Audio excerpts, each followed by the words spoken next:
যে জুলাই সনদ বাস্তবায়নের যে গোটা প্রক্রিয়া, এটা আমি মনে করি এটা যতখানি না আইনি প্রশ্ন, তার চেয়ে বেশি প্রশ্ন হচ্ছে রাজনৈতিকভাবে যদি আমরা ঐক্যমত্য প্রতিষ্ঠার ভিত্তিতে এর সমাধান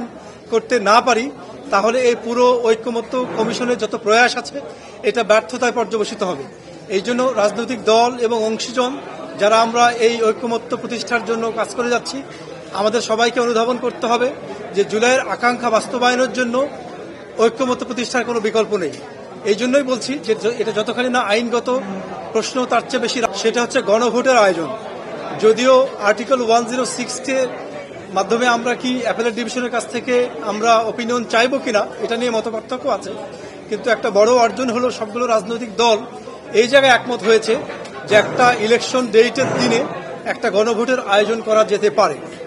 দেখুন, এখানে অনেকটা অগ্রগতি আছে, কারণ এখানে সবগুলো রাজনৈতিক দল মোটামুটি একটা জিনিসে একমত পোষণ করেছে